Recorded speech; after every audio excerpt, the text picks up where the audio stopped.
हाँ जी बच्चों, आज हम स्टार्ट कर रहे हैं चैप्टर नंबर 1 क्योंकि आपके स्कूल में आ रहा है ये ऑब्वियसली इस वजह से स्टार्ट हो रहा है। तो पेपर्स में आ रहा है इंट्रोडक्शन टू अकाउंटिंग में। ठीक है बेटा, बता देंगे। ठीक है, इंट्रोडक्शन टू अकाउंटिंग में हम लोगों को यहाँ पर meaning and definition of accounting में आप अपनी बुक में मार्क करते चलना बच्चों। आपको ज्यादा कुछ लर्न नहीं करना, इसमें सिंपल सी डेफिनेशन करनी है आपने कि accounting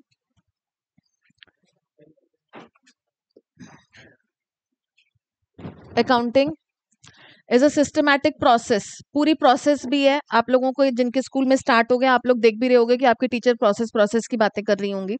it is a process of recording. Recording होता है बच्चों जर्नल, ठीक है। क्लासिफाइंग होता है लेजर। समराइजिंग में एक तो आएगा आपका trial balance and financial statements.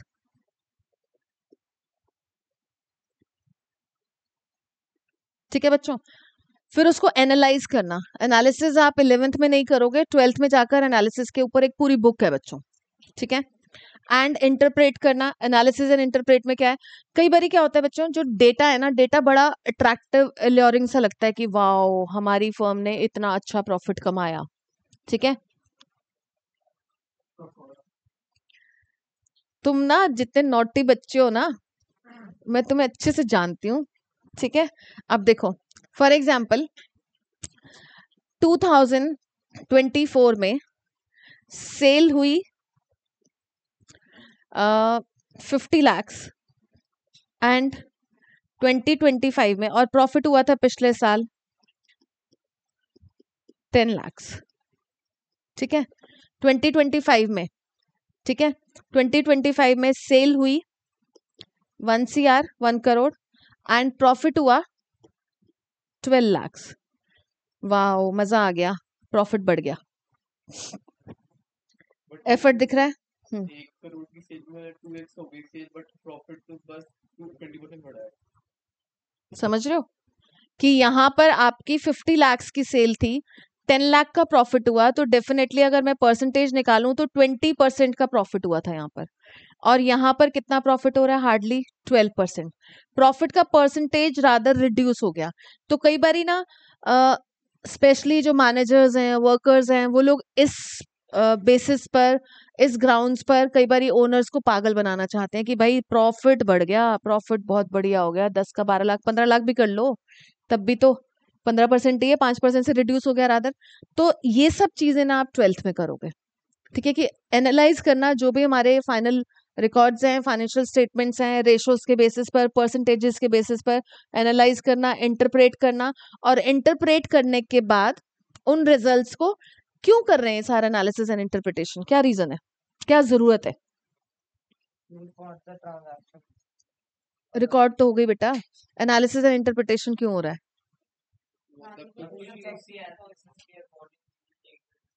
Actually तो फिर ये सारा एनालिसिस किसको कम्युनिकेट किया जाएगा, ठीक है, यूजर्स को। यूजर्स आपने सुन लिया होगा, स्कूल में थोड़ा सा चला होगा, है ना, अच्छा पढ़ा है, ठीक है। तो actually communicating in final analysis and interpretation को आप किसको कम्युनिकेट करोगे, जो इस इन सब रिकॉर्ड्स के यूजर्स हैं।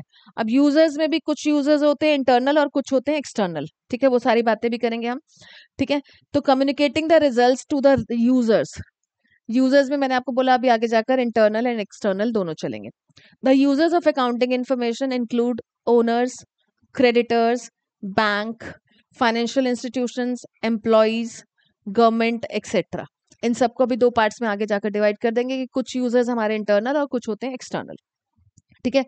और हर एक का हमारे बिजनेस के रिजल्ट्स को जानने में इच्छा है, वो दे आर विलिंग टू। क्यों, क्योंकि ऑब्वियसली उन सब का यहाँ पर पैसा भी लगा हुआ है, ठीक है, गवर्नमेंट का भी पैसा लगा हुआ है।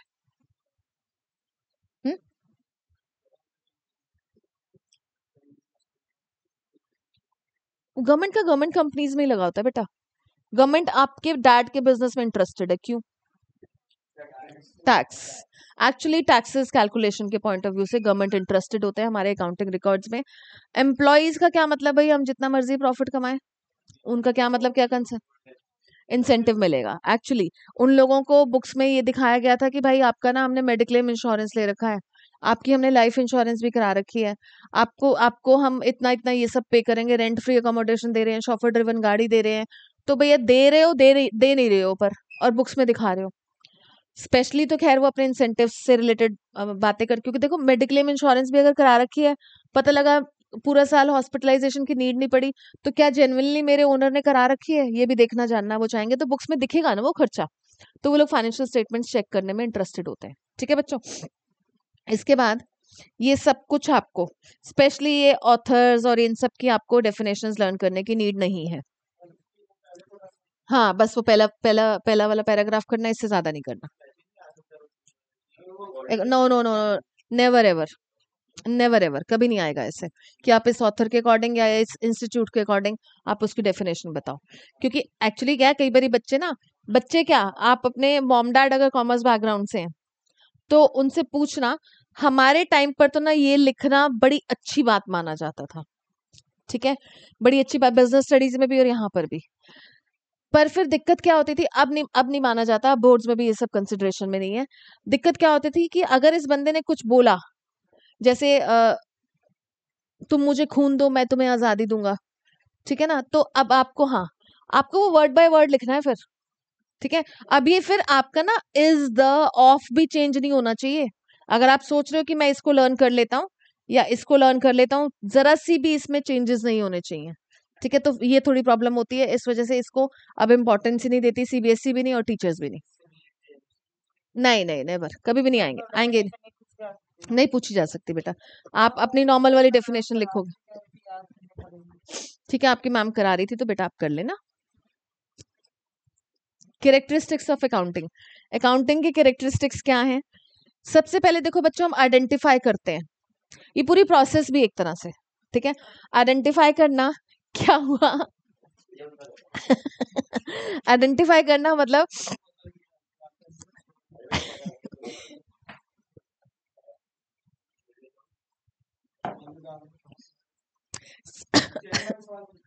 सबसे पहले आइडेंटिफाई करना, इसके अंदर है, ले लो।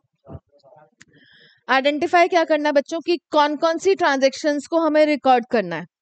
मैं अगर बोलूं कि अरहम एक मेहनती बच्चा है, बनाओ जरा इसकी जर्नल एंट्री। सिर क्यों ला रहा है, वो मेहनती बच्चा है। अरहम एक मेहनती बच्चा है, बना सकते हैं इसकी जर्नल एंट्री? नहीं। मेरे पास 10 ट्रक्स हैं,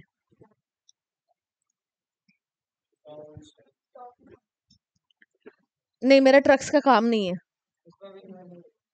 और मैंने सिर्फ ये बताया कि मेरे पास 10 ट्रक्स हैं, उनकी वैल्यू नहीं बताई, तो यहाँ पर नंबर होने के बावजूद मैं इसको रिकॉर्ड नहीं कर सकती, मतलब क्वालिटेटिव कैरेक्टरिस्टिक्स रिकॉर्ड नहीं हो सकते। तो हमें पहले यही आइडेंटिफाई करना होता है कि विच ट्रांजेक्शन्स कैन बी रिकॉर्डेड और कौन सी नहीं हो सकती। वही ट्रांजेक्शन सिर्फ रिकॉर्ड हो पाएंगी जिनको कि हम मनी मेजरमेंट टर्म्स में कन्वर्ट कर पाए। ठीक है, तो सेकंड स्टेप ही यही है कि मेजर करो उन आइडेंटिफाइड ट्रांजेक्शन्स को। अगर 10 ट्रक्स पता चल गए तो ये बताओ भाई अब उनका वैल्यू कितना है। ठीक है, उसके बाद थर्ड स्टेप रिकॉर्डिंग, जर्नल आ गया, recording is journal, classifying is ledger, ये स्टेप बाय स्टेप ही पूरी प्रोसेस ही चलती है। समराइजिंग में आपका trial balance and financial statements आ गया, उसके बाद एनालिसिस प्रिपेयर करना, इंटरप्रिटेशन प्रिपेयर करना, फिर जो फाइनेंशियल जो भी रिजल्ट्स आया उन रिजल्ट्स को कम्युनिकेट कर देना to the final users. Book keeping होती है बच्चा क्लासिफाइंग तक। हाँ ठीक है, अभी आएगा अकाउंटिंग एंड बुक कीपिंग में डिफरेंस आएगा, तो इन सबको यहाँ पर एक्सप्लेन कर रखा है। Identifying the financial transaction and events, आप मुझे बताओ क्या मैं word by word line by line पढ़ाऊं या आप अपनी लैंग्वेज में इनको लिखना पसंद करोगे? है ना, है ना, तो आपने आइडेंटिफाई कर लिया उन ट्रांजेक्शन को विच can be measured in terms of money, definitely वो ट्रांजेक्शन जो कि इकोनॉमिक एक्टिविटी हो जिसमें पैसा इन्वॉल्व हो। ठीक है बच्चों, for example purchase of raw material blah blah blah, measuring the identified transactions, आपने जो भी रॉ मटेरियल वगैरह को आइडेंटिफाई करा, अब उसको आपको रिकॉर्ड करना है।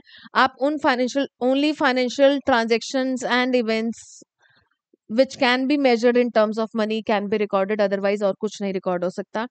आपकी quality of management, appointment of a manager, इनको थोड़ा ना रिकॉर्ड करोगे, ठीक है। Recording, accounting is an art of recording, definitely. तो रिकॉर्डिंग में क्या है कि it is the process of recording of business transaction which are of financial character, वही financial in nature, monetary terms में होनी चाहिए, ठीक है। तो हम जो रिकॉर्ड करते हैं बेसिकली रिकॉर्डिंग इज जर्नल, ये बातें लिखना जरूरी है, जो मैं ऐसे बॉक्स बना रही हूँ ना बच्चों, ये जरूरी है, ठीक है, कि recording is journal. Classifying, classifying आपका, अब जो आपने सारा जर्नल प्रिपेयर कर लिया और अदर सब्सिडरी बुक्स प्रिपेयर कर ली, फिर उसको आपने पोस्ट करना है in the main book that is called ledger, ठीक है।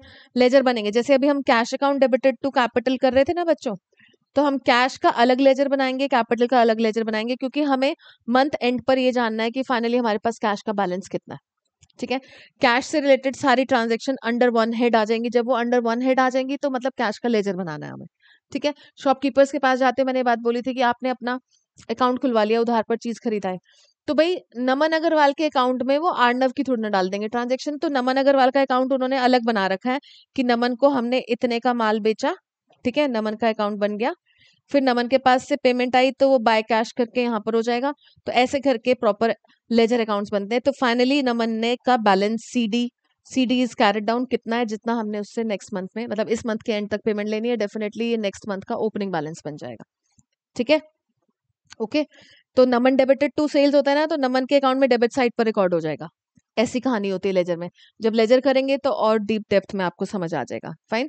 तो लेजर बन गया, तो ledger has individual account heads in which transaction related to that account are posted from journal. ये बात आप इतनी लाइन को लर्न कर लेना, क्योंकि ये एज की वर्ड्स काम आ जाएगा आपका, ठीक है। जैसे एग्जाम्पल दे रहे हैं वही कि राहुल का लेजर खोला हमने और सारी राहुल से रिलेटेड ट्रांजेक्शन्स को हमने पोस्ट कर दिया, राहुल को माल बेचा, राहुल ने कुछ माल रिटर्न करा, राहुल ने थोड़ा कैश दे दिया, ये सारी कहानी। समराइजिंग, समराइजिंग में मैंने आपको बोला ट्रायल बैलेंस बनता है, प्रिपरेशन ऑफ ट्रायल बैलेंस, उस ट्रायल बैलेंस से हम लोग trading and profit, financial statements का पार्ट है बच्चों, ये trading and profit and loss account.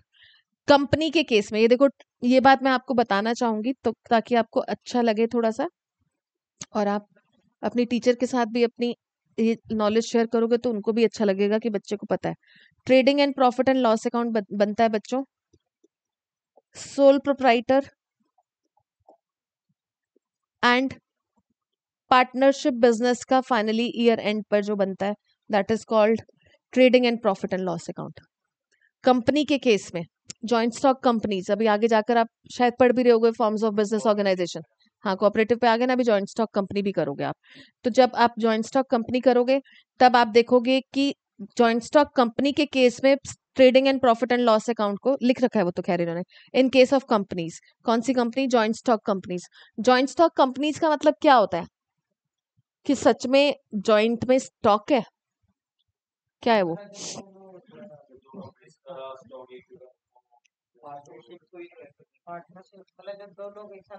Partnership को हम जॉइंट स्टॉक कंपनीज रेफर करते हैं, अच्छा।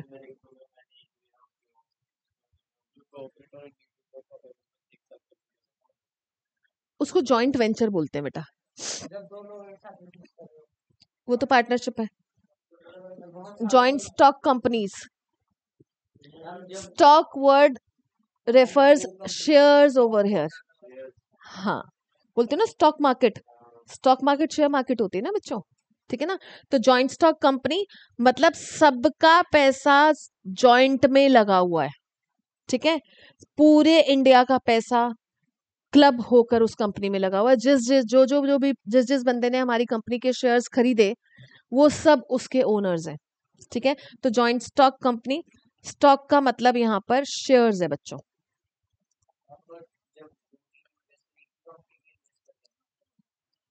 दो तीन, सिर्फ दो तीन नहीं होते बच्चा, एक्चुअली ना जो कंपनीज, जो पब्लिक लिमिटेड कंपनीज होती है ना, उनके लिए शेयर्स पब्लिक में निकालना मैंडेटरी होता है, अदरवाइज वो प्राइवेट कंपनीज होती हैं।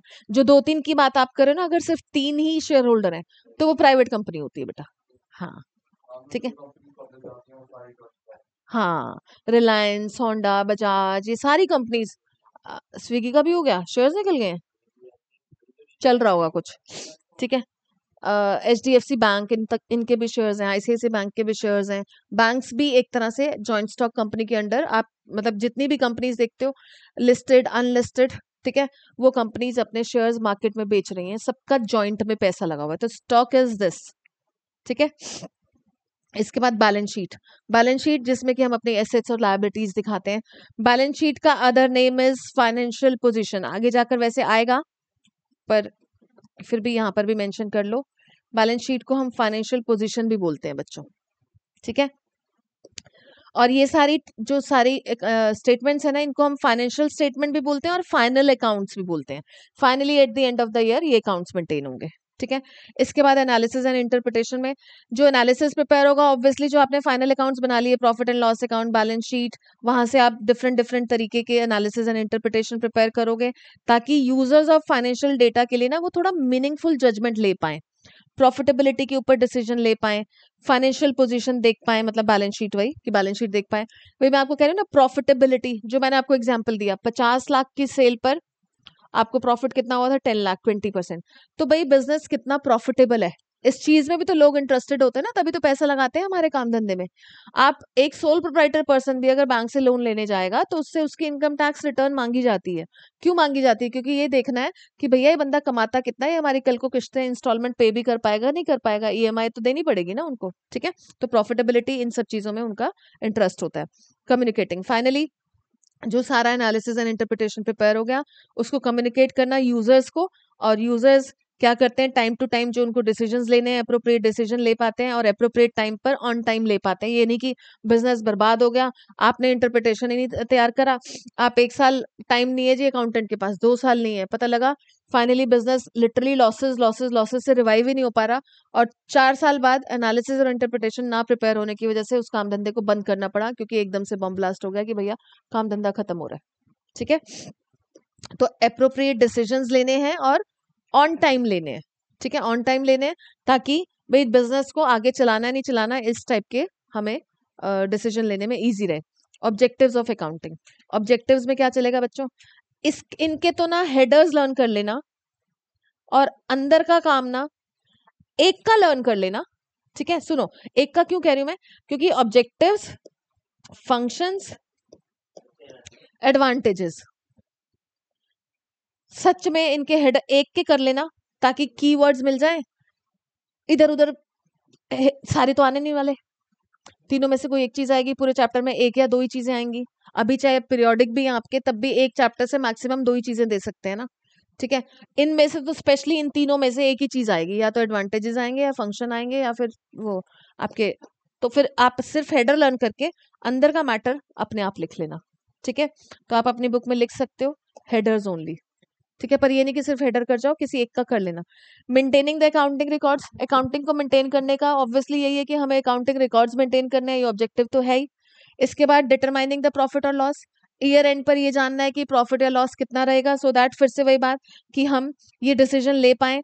अच्छा देखो, जो प्रॉफिट एंड लॉस वाली trading and profit and loss account मैंने आपको बोला, सोल प्रोप्राइटरशिप एंड पार्टनरशिप के केस में, कंपनी के केस में उसका नाम क्या हो जाता है, ये चीजें ना MCQ में पूछती हैं टीचर्स। जॉइंट स्टॉक कंपनी में उसका नाम क्या हो जाता है, statement of profit and loss. Income statement, income statement भी आपका statement of profit and loss का अदर नेम है, मतलब ये भी जॉइंट स्टॉक कंपनीज का है, ठीक है, अदर नेम, ठीक है, कंपनी के केस में बनता है ये। तो अब क्या बोल रहे हैं कि आप एक्सपेंसेस एक साइड पर ट्रांसफर कर देते हो इन अकाउंट्स में, और इनकम्स एक साइड ट्रांसफर कर देते हो, दोनों का डिफरेंस फाइनली प्रॉफिट और लॉस शो कर देता है। तो अपनी लैंग्वेज में लिख लेना। फाइनेंशियल पोजीशन डिटरमाइन करना, मतलब आपकी बैलेंस शीट क्या है, आपके पास कितनी एसेट्स हैं, कितनी लायबिलिटीज हैं, आपकी कितनी औकात है फाइनली, ठीक है। अनदर ऑब्जेक्टिव क्या है कि हमें बैलेंस शीट प्रिपेयर करना है जो शो करती है asset on one side. Actually balance sheet का फॉर्मेट क्या होता है बच्चों, यहाँ पर एसेट्स होती हैं और इस साइड पर लायबिलिटीज होती हैं, ठीक है। ऊपर बैलेंस शीट लिखा जाता है, तो एक साइड पर एसेट्स और लायबिलिटीज फाइनली अमाउंट इक्वल होगा, ठीक है। कोई डाउट बन रहा हो तो पूछ सकते हो बच्चों, ठीक है। मुझे पता है थ्योरी थोड़ी सी बोरिंग हो जाती है, पर क्या करें, कराएं, है ना। अकाउंटेंसी की स्पेशली देखो, मैं तो खुद कहती हूँ, पर एक सुख ये है कि आपकी सिर्फ 11th में अकाउंटेंसी में थ्योरी आएगी, 10 से 15 नंबर की 80 मार्क्स में से, 100 में से 20 का तो आपका प्रैक्टिकल प्रोजेक्ट वगैरह चलेगा।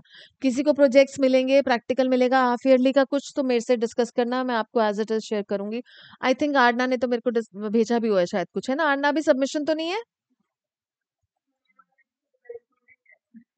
अच्छा, चल मैं देखती हूँ बेटा, देखती हूँ, मैं तेरे को भेजती हूँ। एक्चुअली ना जो मेरे पास डेटा पड़ा है ना आपका, उसमें से किसी के ऊपर भी बेस्ड नहीं है, तो थोड़ा दिमाग मुझे लगाना पड़ेगा।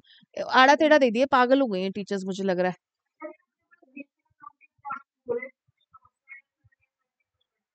हम्म। तो वो तो बना दिया होगा फिर आपने, वो तो इजी हो गया फिर।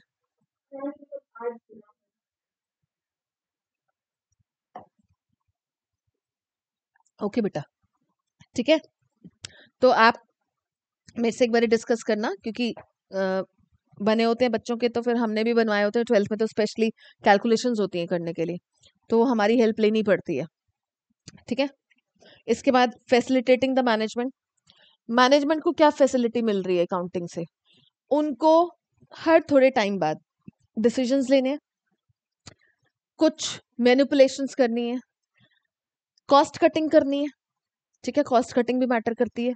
आप लोगों ने देखा कोविड के टाइम में घरों में अगर या फैक्ट्री में 3-3 ड्राइवर थे, तो कैसे आप खर्चा कट शॉर्ट कर सकते हो, तो वो सारी चीजें मैनेजर ही तो देखेगा, ठीक है। तो टाइम टू टाइम मैनेजर को ये सब डिसीजन लेने हैं कि भाई बजटिंग के डिसीजन, फोरकास्टिंग के डिसीजन, एक्चुअली उनके लिए वो फाइनेंशियल इंफॉर्मेशन डिसीजन मेकिंग में काम आती है। इफेक्टिव कंट्रोल रहे, कंट्रोल में भी रहे चीजें, ये भी बात है। वर्कर पागल ना बना देना कि हमारे पास करंट एसेट इतनी है, करंट लायबिलिटीज इतनी है, इसके बेसिस पर करंट रेशो ये निकल गई। कई बार वर्कर्स भी चीजों को मैनिपुलेट करने की कोशिश करते हैं, तो मैनेजर को, मैनेजमेंट को ये सब देखना होता है। फोरकास्टिंग, ऑब्वियसली फोरकास्टिंग ये आप देखते हो, आपको पता है ये बात कि लाइक अभी विंटर्स में क्या नया फैशन आएगा या क्या माल मार्केट में आएगा, वो इस टाइम से ही बनना शुरू हो गया, ठीक है ना। तो भाई इन फ्यूचर क्या नए डिजाइन लॉन्च करने, क्या कस्टमर पसंद कर रहा है, लिटरली ये बात होती है। आप 12th में आकर भी एक चैप्टर पढ़ोगे, प्रोडक्ट बनाना कोई डिफिकल्ट बात नहीं है, production is not difficult, marketing is difficult. आप उसको बेचोगे कहाँ? तो जेन्युइनली ये बात होती है कि सबसे पहले ना टारगेट मार्केट सर्च करी जाती है कि हमारी इस प्रोडक्ट को हम बना तो लेंगे, कोई दिक्कत नहीं है, जो स्किल्स हैं, जो लेबर है, वो सब सब अरेंज हो जाएगा। सबसे पहले ये सोचो तुम बेचोगे कहाँ, ठीक है। बेचना सबसे पहला स्टेप होता है मार्केटिंग मैनेजमेंट में, ठीक है। टारगेट मार्केट ढूंढनी है, कस्टमर्स ये प्रेफर करेंगे भी नहीं करेंगे, ये सब चीजें मैटर करती हैं, ठीक है बच्चों। इसके बाद अकाउंटिंग ये सारी इन्फॉर्मेशन देता है मैनेजमेंट को, ताकि वो अपने ये सारे फंक्शंस निभा सकें कि कंट्रोल कैसे करना है, बजट कैसे मेंटेन होगा, फोरकास्टिंग कैसे होगी। ये कंट्रोल, बजटिंग, फोरकास्टिंग, ये कीवर्ड्स डाल लेना अपनी लैंग्वेज में।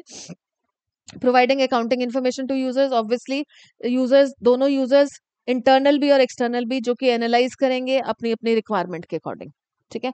अब गवर्नमेंट थोड़ी ना ये जानना चाहेगी कि भैया हमारे पास बिल्डिंग कितनी वैल्यू की है।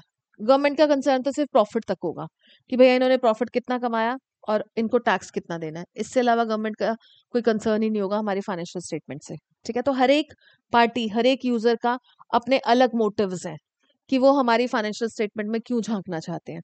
Protecting the business assets, actually क्या है, बिजनेस के पास जितनी भी एसेट्स हैं उनका प्रॉपर अकाउंट्स मेंटेन करना, ताकि मैनेजमेंट उसके ऊपर अच्छे से कंट्रोल एक्सरसाइज कर पाए और उन एसेट्स को प्रोटेक्ट भी कर पाए, ठीक है।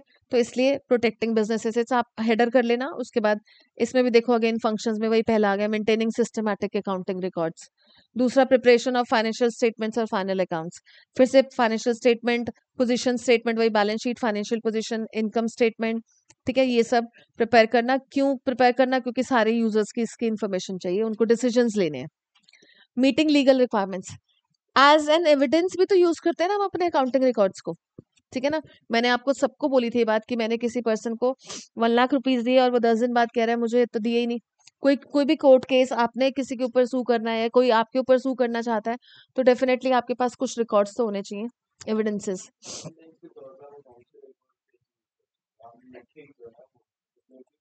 उसके सिग्नेचर भी तो लिए हैं। हाँ, जो बंदा पेमेंट लेके गया उसके सिग्नेचर लिए। अब तुम लोग पेमेंट करते हो, मैं, तुम बोलो या ना बोलो, मैं तुम्हें तुम्हारे मॉम डैड को मैसेज करती हूँ, तो मैंने एक्नॉलेजमेंट दे दी ना। कि अमाउंट रिसीव हुआ, ठीक है ना। मैं ना करूं, कल को पलट जाऊं जी आपकी तो फीस ही नहीं आई, करा ना, किसी के पेरेंट्स ने नहीं मांगा मेरे से, पर मैंने हर बंदे को वेल रिसीव्ड करके लिखा है, ठीक है ना। तो वो भी तो एक रिकॉर्ड है, रिटन रिकॉर्ड ही दे रही हूँ मैं, ठीक है ना। अब इसके बाद लीगल रिक्वायरमेंट्स में बहुत सारे लॉज, कंपनीज एक्ट के भी होते हैं, इनकम टैक्स एक्ट के भी होते हैं, जीएसटी एक्ट के भी होते हैं। तो उनके रिगार्डिंग जो हमें रिटर्न सबमिट करनी है, ठीक है, वो रिटर्न्स हम कैसे कौन सबमिट करेगा, अकाउंटेंसी के थ्रू, अकाउंटिंग के थ्रू ही तो कर पाएंगे, ठीक है। Communicating the financial information, communicate करना सारे यूजर्स को, फिर से वही सेम कहानी, internal and external, internal management, banks, ये सब अभी आगे जाकर इसका बाइफर्केशन है, अभी बताऊंगी। असिस्टेंस टू मैनेजमेंट, फिर वही cost control, budgeting, exercising control on asset, तो वही सेम कहानी है कि ओनर्स टाइम टू टाइम अपनी एसेट्स को प्रोटेक्ट करना होता है, कंट्रोल्स एक्सरसाइज करने होते हैं, बजटिंग करनी होती है, कॉस्ट कटिंग करनी होती है, डिसीजन लेने होते हैं, तो वही सेम वर्ड्स आप इसमें डाल सकते हो, ठीक है। एडवांटेजेस, फिर आ गया financial information about the business देता है वो, ठीक है। एक्चुअली अकाउंटिंग का क्या एडवांटेज है कि बिजनेस की फाइनेंशियल इन्फॉर्मेशन मिल रही है। मैनेजमेंट को again exercise control, taking decision, business plans. Replaces memory, ये रिप्लेसेस मेमोरी, आप कई बार इंसान सोचता है कि मैं तो ना याद रख लूंगा यार, कितने टाइम तक याद रख लोगे, 10 दिन, 15 दिन, 1 महीना, 6 महीना, उसके बाद तो भूल हो गई। अगर कहते हैं ना बड़े बूढ़े कई बार कहते हैं, लिखत में हो गया ना अगर काम, तो वो लिखत वाला पक्का काम है, ठीक है। लिखत मतलब आपके रिटन रिकॉर्ड्स, ठीक है। बेटा आप अंडरलाइन वगैरह कुछ बॉक्स नहीं बना रहे हो, आप तो पहले ही शीट पर पड़े हुए हो, है बेटा, जो मैं बॉक्स मार्क कर आ रही हूँ वो करो। पीडीएफ में ये मार्किंग के साथ नहीं शेयर करूंगी ना, ये चलो मैं सेव कर लूंगी, फिर इसी को भेज दूंगी, ठीक है। इसके बाद फैसिलिटेट्स कंपैरेटिव स्टडी, आपके रिपोर्ट कार्ड आती है, कंपैरिजन कर पाते हो ना। इंट्रा फर्म कंपैरिजन भी होता है और एक इंटर फर्म कंपैरिजन होता है। इंट्रा फर्म कंपैरिजन, आप अपने ही रिजल्ट को अपनी पास्ट परफॉर्मेंसेस से कंपेयर कर रहे हो कि 9th में मेरे इतने परसेंट मार्क्स आए थे, 10th में इतने परसेंट आए, ठीक है, 11th में इतने परसेंट आए, तो that is called intra firm, कि आप अपने आप को अपने ही रिजल्ट से कंपेयर कर रहे हो। तो सेम विद द फर्म्स अपने पिछले एनुअल रिपोर्ट्स को इस साल के एनुअल रिपोर्ट से कंपेयर करेगी, उससे पिछले एनुअल रिपोर्ट से कंपेयर करेगी। इंटर फर्म होता है कि आप दूसरों से कंपेयर करते हो, ठीक है, मतलब इंटर स्कूल कंपटीशन होते हैं ना, बाहर खेलने जाते हो ना, तो वही सेम बात, इंटर फर्म कंपैरिजन की हम अपने रिकॉर्ड्स को दूसरी फर्म्स के साथ कंपेयर कर रहे हैं, ठीक है बच्चों। तो एक साल के रिजल्ट्स को आप अदर ईयर्स के साथ भी कंपेयर कर सकते हो। आप इसमें अगर inter firm and intra firm लिखोगे ना, आपकी टीचर इतनी इंप्रेस हो जाएगी, कहेगी ये 12th की बात आपको यहाँ पर कैसे पता है बच्चा। Inter firm comparison and inter firm comparison, क्या खुराफात सूझ रही है? हाँ है,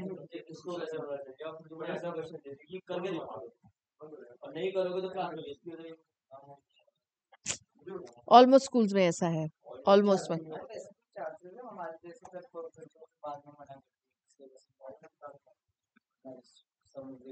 कभी भी नहीं होता।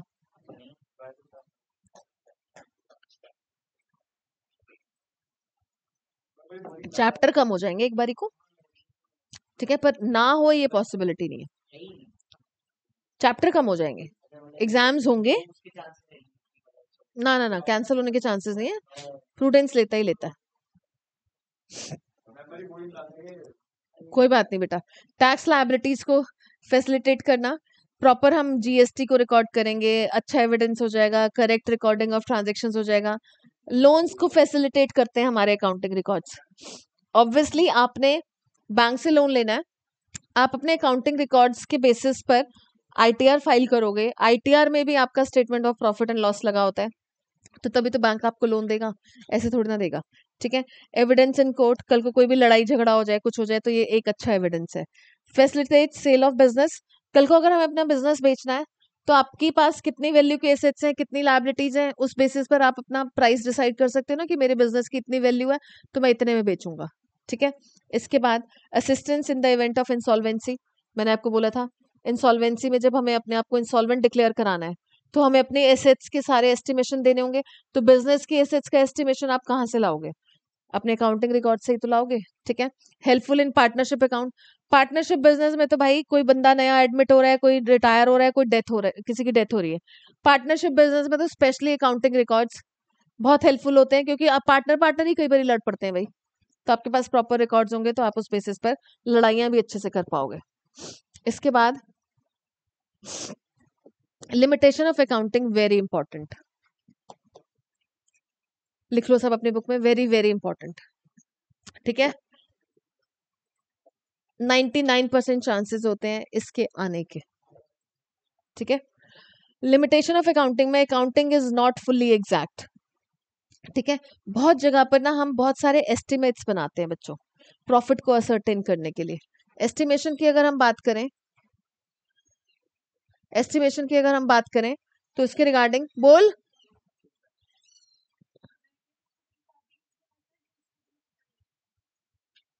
हाँ होगी, बताओ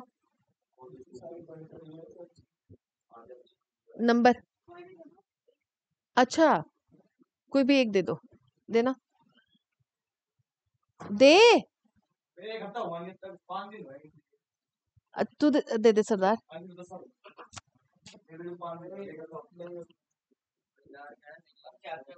बस उसको वहां से वहां करना है।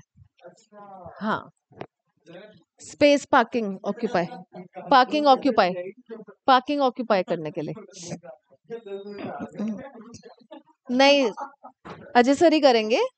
हाँ ठीक है। For example, estimating the useful life of an asset, net realisable value of closing stock. Asset की अगर आपको मैं यूजफुल लाइफ की बात करूं, ये तक भी डिपेंड करता है कि वो एसेट कौन से एरिया में यूज हो रही है। अगर ट्रक्स, आपके बिजनेस में ट्रक की रिक्वायरमेंट थी, अगर ट्रक प्लेन्स में यूज हो रहा है और पहाड़ों पर यूज हो रहा है, तो ऑब्वियसली पहाड़ों पर यूज होती एसेट की लाइफ जो है वो भी आप एस्टिमेशन लगाओगे, और as compare to plain area उसकी लाइफ कम होगी ना। ठीक है ना, क्योंकि भाई पहाड़ों पर चढ़ना उतरना हर थोड़े टाइम बाद, कभी व्हील्स के साथ प्रॉब्लम है, कभी कोई कमानी, कोई पट्टा, पता नहीं क्या क्या टूट जाता है, कोई शॉकर वगैरह जो कुछ होता है, मुझे नहीं पता एग्जैक्ट है। क्या बिठा दे? है, हैवी ड्राइवर बिठाने से ठीक हो जाता है? आप प्लीज आना चाहेंगे इस रिकॉर्डिंग में? आइए आइए आइए आइए, आप यूट्यूब पर भी शो होंगे कि हैवी ड्राइवर अगर बिठा दो तो कोई प्रॉब्लम नहीं आती है। बच्चों, मेरे पास एक बच्चा बैठा है, ठीक है, तो वो बच्चा ये बात बोल रहा है। आप अपना मुखड़ा दिखाना चाहेंगे? आइए प्लीज। आ रहा है? आजा, इधर आना कैमरे के सामने। हाँ, आजो आजो आजो, आना, शक्ल तो दिखा। देखो, थोड़ा और आओ, थोड़ा और आओ, अच्छे से नहीं दिखे आप। हाँ, ये बच्चा कह रहा है बच्चों कि हैवी ड्राइवर बिठा दो तो कोई दिक्कत नहीं आएगी। हाँ, अच्छी बात है। देखो, ये उसका पॉइंट ऑफ व्यू है।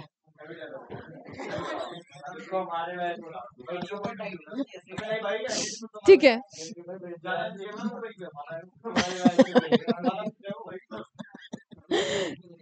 नहीं मेरा बच्चा, ऐसा नहीं होता। ठीक है। हैवी ड्राइवर से क्या मतलब, क्या तुम वेट में तोलोगे उस ड्राइवर को कि भैया मोटा बैठा होगा तो वो संभाल लेगा? नहीं नहीं चलेंगे, कोई दिक्कत नहीं है, उसमें क्या है। इसके बाद अनरियलिस्टिक इंफॉर्मेशन।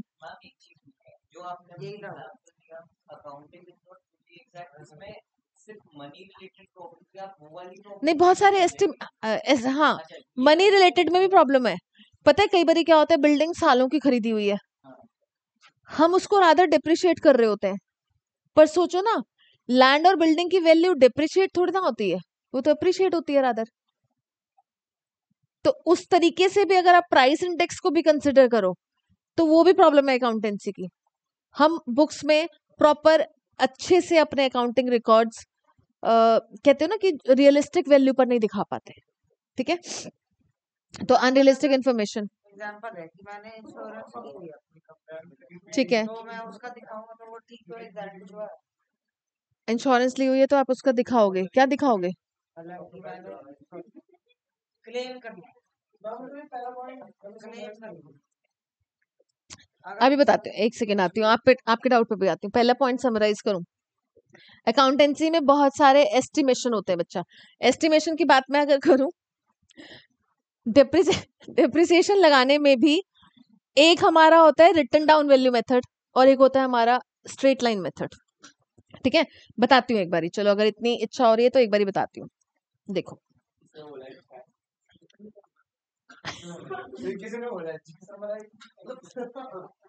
ठीक है, तो हम अपनी मर्जी से अपनी उन एसेट्स को किसी भी मेथड से डिप्रिशिएट करते हैं। उसकी यूजफुल लाइफ को कोई कोई लगाएगा 10 साल, कोई लगाएगा 5 साल। ठीक है, तो वो ऑब्वियसली उसको डिफरेंट वैल्यू से डिप्रिशिएट करेगा।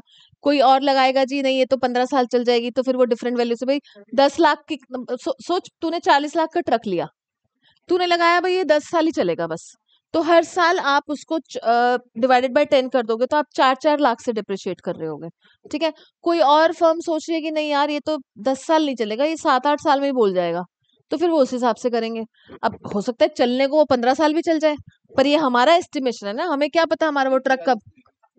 हाँ, हाँ resale value scrap value, basically scrap में ही जाता है बच्चा, फाइनली वो कंडम हो जाता है, कुछ नहीं मिलता अपनी। क्योंकि देखो हर एक इंसान उसको जितनी उसकी लाइफ है वहां तक उसको चलाना चाहेगा।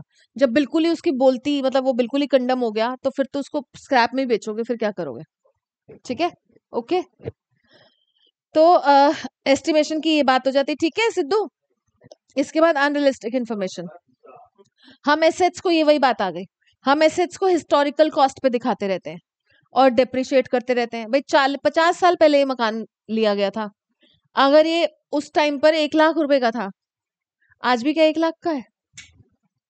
और यही बिजनेस के रिकॉर्ड्स में तो रादर हम डिप्रिशिएट करते रहते हैं। हाँ ट्रक तो डिप्रिशिएट होगा, ठीक है, बाकी एसेट्स डिप्रिशिएट होंगे, पर बिल्डिंग के रिगार्डिंग तो एप्रिसिएशन होता है। ठीक है, तो एज अ रिजल्ट आप उनकी करंट वैल्यू नहीं दिखाते हो और एस्टिमेशन लेके चलते हो और वो फिर अनरियलिस्टिक हो जाती है कहानी। ठीक है, आप हिस्टोरिकल कॉस्ट पर चीजों को दिखाओगे और ऊपर से डिप्रिशिएट करोगे तो ये गड़बड़ है, और specially regarding land and building. ये भी एक लिमिटेशन है क्वालिटेटिव। भाई इतना बढ़िया काम कर रहा है हमारा मैनेजर, इतना बढ़िया इसके डाउट्स होते हैं, ठीक है, मैं पर उसको अकाउंटिंग रिकॉर्ड्स में नहीं रिकॉर्ड कर सकती। मैं जेन्युइनली बहुत बढ़िया डाउट्स पूछता है एक बच्चा, ठीक है, पर मैं उसको नहीं दिखा सकती ना बच्चों, क्योंकि अब वो इतने बढ़िया है, इतना मेहनती है, इतना एफिशिएंट है, क्या करे।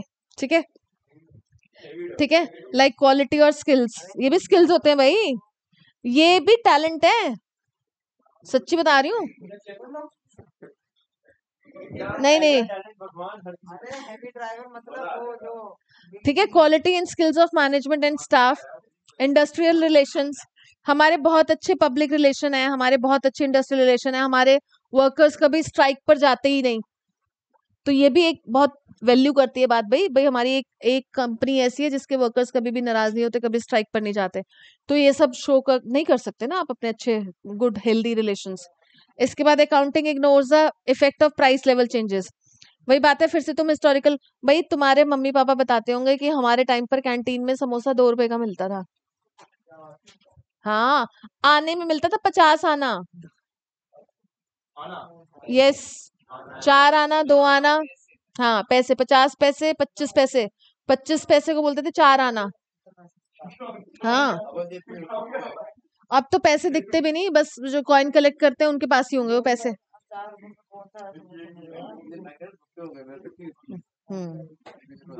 ठीक है, तो आपने अपनी एसेट को दिखा रखा है हिस्टोरिकल कॉस्ट पे, पर उनकी वैल्यू फ्रीक्वेंटली चेंज होती रहती है, स्टेबल नहीं रहती। पर अकाउंटिंग में तो फिर से आपने उसी उसी वैल्यू पर दिखा रखा ना, आपने प्राइस लेवल चेंजेस को कंसिडर ही नहीं करा। भाई वो आपकी एसेट जो है, वो एसेट को आपको प्राइस लेवल चेंजेस के अकॉर्डिंग कंसिडर करना चाहिए था, तो करेक्ट फाइनेंशियल रिजल्ट्स हमारी अकाउंटिंग इन्फॉर्मेशन शो ही नहीं कर रही।